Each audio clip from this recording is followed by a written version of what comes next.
Whispers and wounds. The crystal glasses clinked too loudly in the formal dining room of the Blackwood estate.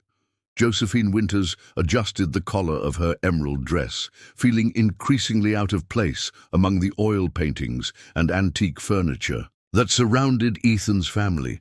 She'd spent 3 hours preparing for this dinner, knowing how much it meant to him that his family approve of her. So, Josephine, Ethan's father, Richard, leaned forward with the practiced smile of someone accustomed to boardrooms and business deals. "My son tells me you're working on some sort of project?" Josephine straightened, grateful for the opening. "Yes, actually. I'm developing a sustainable fashion brand that transforms textile waste into luxury pieces. I've been researching manufacturing methods that—" A sharp laugh cut through her words. Ethan, wineglass tilted dangerously in his hand, was shaking his head. "Oh, come on, Josie. Let's not bore everyone with that little hobby of yours." The table fell silent. 6 pairs of eyes shifted between them. "It's not a hobby," Josephine replied, keeping her voice steady.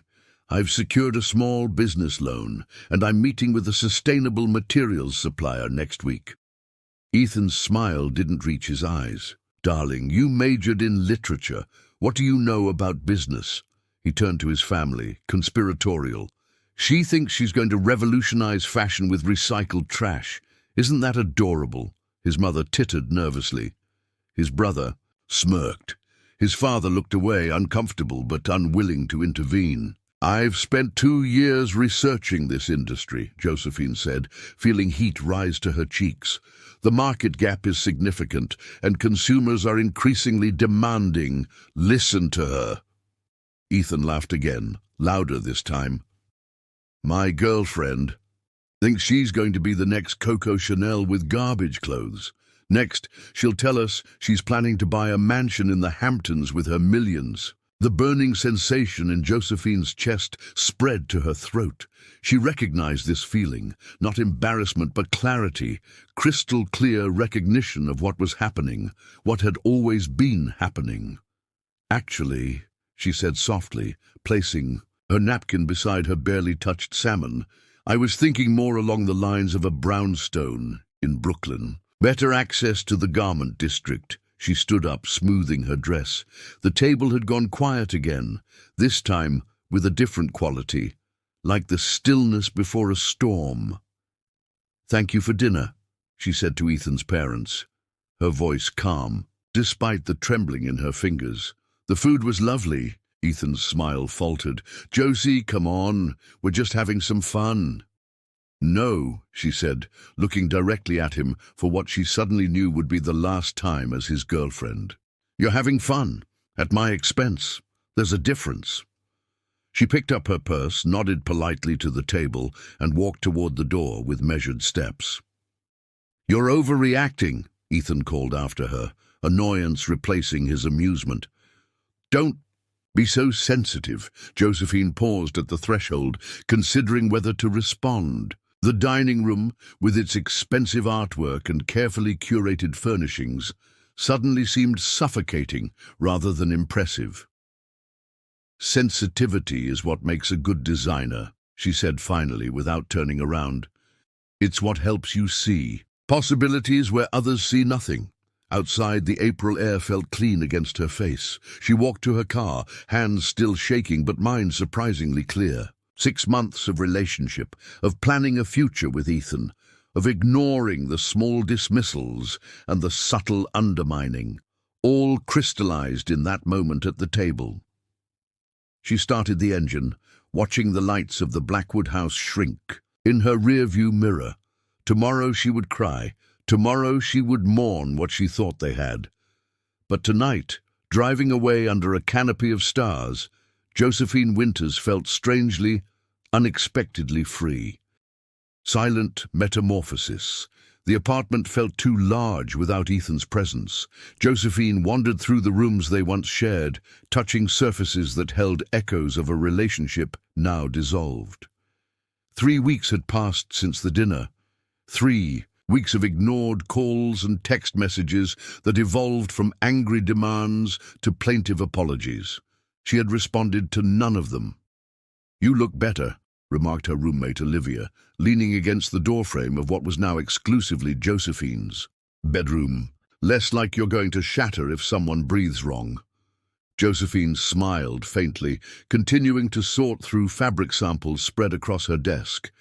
"I feel clearer, like I've been looking through a foggy window for months and someone finally wiped it clean." "That's someone being you," Olivia pointed out, crossing the room to examine the sketches pinned to Josephine's mood board. "These are actually amazing, Joe. I still can't believe he called your designs garbage clothes." The memory no longer stung as sharply as it once had. "The irony is, some of them literally will be made from what others discard." He wasn't entirely wrong, just entirely missing the point. Outside, rain tapped gently against the windows, a soothing rhythm that matched Josephine's methodical sorting of potential materials. The business plan that had once existed primarily in her imagination and scattered notes was taking concrete form. Phoenix Threads, she'd named it. Rising from ashes, creating beauty from what had been discarded. Marcus called again. "Olivia," said casually, referring to the textile supplier Josephine had been courting, "said he's ready to meet whenever you are." Josephine looked up, excitement temporarily overshadowed by doubt. What if Ethan was right? What if this is just a naive dream? I studied literature, not business. And Steve Jobs studied calligraphy. Before revolutionizing technology, Olivia countered, picking up a piece of reclaimed silk that shimmered in the light. "Since when do our majors define us? Besides, you've spent more time researching sustainable fashion than most people spend earning their MBA." Later that afternoon, Josephine sat across from Marcus at a small cafe, nervously arranging her portfolio, as rain continued to drum against the windows. "These projections are ambitious," Marcus said, reviewing her business plan with a thoughtful expression. "But not unrealistic, considering the growing market for sustainable luxury. I've been tracking industry trends for 18 months, Josephine replied, confidence growing as she spoke. Fast fashion is facing increasing backlash, and consumers are willing to pay premium prices for products that align with their values. By the time they parted, Josephine had secured not only a supplier agreement, but also an introduction to a small manufacturing facility specializing in small batch production. Walking home through puddles that reflected the city lights, she felt a flicker of vindication. The following weeks passed in a blur of activity. Josephine's savings dwindled as she invested in essential equipment and materials, transforming a corner of the apartment into an impromptu studio. Nights stretched into early mornings as she perfected patterns and techniques, learning through trial and error what worked and what didn't. "When was the last time you actually slept?" asked Olivia one Sunday morning, finding Josephine still hunched over her sewing machine, surrounded by coffee cups and energy bar wrappers. "Sleep is for the uninspired," Josephine murmured, not looking up from the intricate beading work she was completing on a jacket made from repurposed vintage denim. "I'll rest when the sample collection is finished." "You'll rest when you collapse from exhaustion," Olivia corrected, pulling the fabric gently from Josephine's hands. "And then where will Phoenix Threads be?" Reluctantly, Josephine allowed herself to be led to bed, where she fell into dreamless sleep almost immediately. When she woke hours later, the sun was setting, casting long shadows across her room. For a moment, disoriented, she reached for her phone and saw 3 new messages from Ethan. "I miss you. I was wrong. Please call me." The words hung on the screen, tempting in their simplicity. There had been moments in the lonely darkness between midnight and dawn when she'd nearly weakened, when the enormity of what she was attempting threatened to overwhelm her, and the comfort of returning to the familiar, even if that familiar was laced with disrespect, seemed like the easier path. Instead, Josephine deleted the messages and opened her email. A response from a local boutique owner waited in her inbox, expressing interest in seeing her collection. Another from a small business incubator program, inviting her to apply. She returned to her workstation with renewed purpose, examining the half-finished pieces that represented not just a business venture, but a reclaiming of her self-worth. The jacket with its intricate beadwork, a dress created from salvaged parachute silk, a handbag woven from discarded leather scraps, each imperfection transformed into a design feature. Phoenix threads, she whispered to herself, running her fingers over the temporary logo she'd designed, rising from what others throw away. Outside, the rain had stopped. Through the window, Josephine could see stars emerging in the clearing sky, distant but steady. She thought of Ethan's dining room, of the suffocating weight of others' expectations, of the freedom she'd felt driving away. The path ahead was uncertain, filled with obstacles she couldn't yet anticipate. But for the first time since that night, Josephine allowed herself to truly believe, not just hope, but believe that walking away had been not just an act of dignity, but the first step toward becoming who she was meant to be. Blooming in the dark. "Hold still," Josephine instructed, pins clutched between her lips as she adjusted the hemline on Olivia, who stood patiently on a small footstool in their living room. "This is the 5th adjustment, and if you keep fidgeting, we'll never finish." "It's not my fault you keep changing your mind about the length," Olivia complained good-naturedly. "Are you this demanding with all your models, or am I special? You're standing in for my professional models because they all mysteriously cancelled at the last minute," Josephine replied, sitting back to examine her work. "There.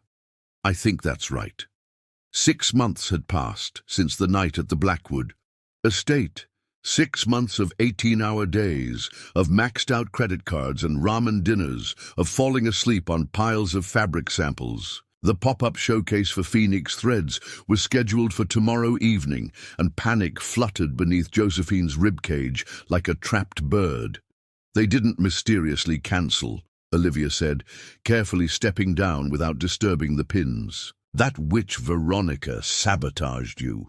Veronica Taylor, Ethan's cousin and an established name in the fashion industry, had made her displeasure with Josephine clear after the breakup.